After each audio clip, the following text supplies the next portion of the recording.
Je reçois, mesdames, messieurs, un Congolais qui va se présenter. Bonjour. Bonjour, monsieur Keter. Comment on vous appelle? Je m'appelle Prince Malela. Prince Malela, un nom qui est peut-être familier, on va en parler tout à l'heure. Alors, Prince Malela, je l'ai annoncé, on va parler de Afro Pop Store. C'est quoi Afro Pop Store? Alors, Afro Pop Store, c'est une boutique éphémère Oui. Qui durera normalement 3 jours. Oui. L'originalité de l'initiative, c'est que ça vient de la diaspora Oui. à destination du Congo. Et Alors, des deux Congos. C'est une boutique qui sera installée au Congo. À quelle période à peu près? Et on trouve quoi dans ce genre d'étalage, un hangar ou peut-être exposition, comment on va appeler ça? Alors, c'est une manifestation ponctuelle déjà. Oui. C'est-à-dire qu'elle a lieu de temps en temps. Oui. Donc là, nous sommes en train de préparer une première édition. Oui. Comme je le disais tantôt, il s'agit d'une boutique éphémère. Donc pour ceux qui ne sont pas encore familiarisés avec ce genre de thème, Oui. il faut imaginer cela comme une foire. Oui. Une foire au sein de laquelle en fait se côtoient différentes thématiques en fait. Ça va de l'art à la mode, à la bande dessinée. Il y a pas mal d'exposants en fait qui se côtoient et pas mal d'activités prévues dans cette boutique. Alors ces exposants-là, ceux qui viendront pour montrer leur talent, c'est vous qui venez avec ces gens-là ou c'est plutôt les artisans de Brazzaville? Ça dépend parce que ça se passera sans doute un peu de façon internationale. Les artistes de l'Afrique vont venir ou c'est plutôt vous qui venez avec? Vous voulez vous rentrer en contact? Comment ça se passe pour avoir les artisans? Alors, déjà nous ici, Oui. en fait, on a mené nos présélections, pardon. Oui.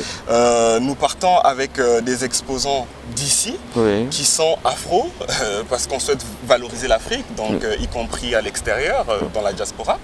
Ensuite, quand nous arrivons en Afrique, au Congo-Brazzaville spécifiquement, Oui. nous sélectionnons également des exposants locaux en fait. Le Oui. but étant de valoriser l'artisanat local également, Oui. permettre également une synergie entre les exposants en provenance d'ici et les exposants de là-bas. Alors, Locaux. à entendre ce projet de Afro Pop Store, je pense qu'un moyen, plutôt le sponsoring, mais à haut niveau, se nécessite. Vous partez avec vos sponsors, je sais pas, on va se tutoyer, c'est mieux. Bien sûr, bien sûr. Est-ce que tu vas souvent au Congo pour te signaler qu'il y a un sérieux problème de sponsoring à ce niveau? Comment comptez-vous, donc toi avec tes amis, comment comptez-vous vous y prendre pour aller installer cette foire, on peut dire itinéraire, voilà, comment comptez-vous vous y prendre? Alors c'est vrai que la question de sponsoring se pose, Oui. effectivement. Oui. Nous n'avons pas échappé. Maintenant, nous, ce que nous avons appliqué comme stratégie, c'est que nous avons annoncé déjà le projet en amont. Oui. Par exemple, Vous avez des contacts, on va dire? oui, nous avons des contacts, Oui. mais au-delà d'avoir des contacts, je pense que bon, le slogan, si je peux dire ça comme ça, d'Afro Pop Store, c'est au départ, ce n'était qu'une vision et un rêve. Oui. Donc ça veut dire que nous avons d'abord tenu à ce que les habitants des pays et des villes où nous allons nous rendre pour cette manifestation adoptent déjà le concept en fait. Oui. Il y a déjà eu une campagne en amont menée sur les réseaux sociaux, ainsi de suite, ce qui nous a permis de rencontrer un certain nombre de contacts qui se sont familiarisés en fait au projet et qui petit à petit en fait l'ont adopté au point d'apporter une pierre à l'édifice, qui financière, qui logistique. Donc c'est comme ça que nous avons monté le projet. Mais nous ne sommes pas au bout de nos peines. D'où cet entretien aussi, en quelque sorte. Ce projet que moi je comprendrais plutôt comme concept est assez intéressant. Alors qu'est-ce qui s'est passé dans ta tête à toi déjà? Parce que vous êtes nombreux dans le groupe, on peut dire. En toi déjà, qu'est-ce qui est arrivé pour avoir une telle inspiration? C'est-à-dire, on habite en France, avoir des idées comme ça pour aller rassembler les gens au Congo.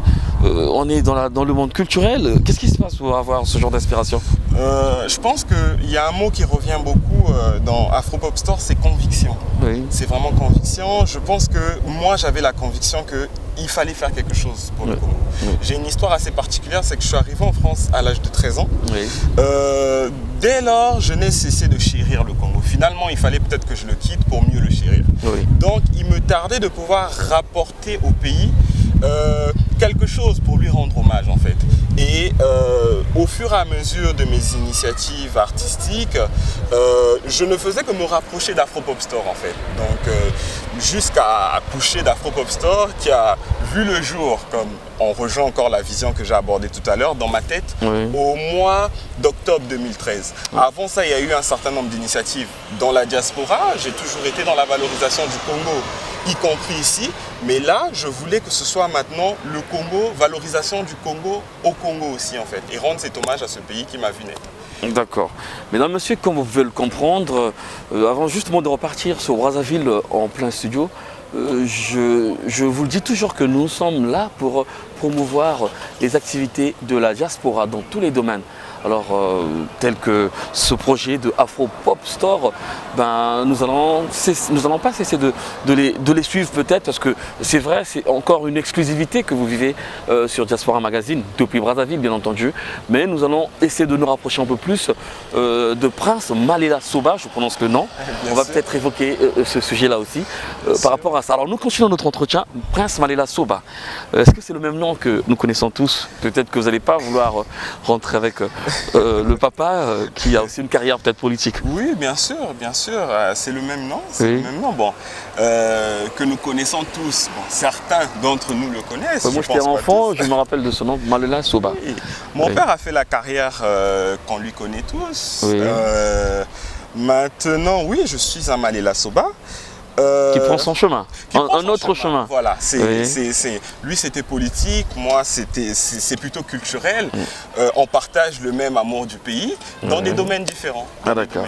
Alors toi tu viens de Lille mon frère, je le sais, c'est au nord de la France, donc la frontière de la Bruxelles.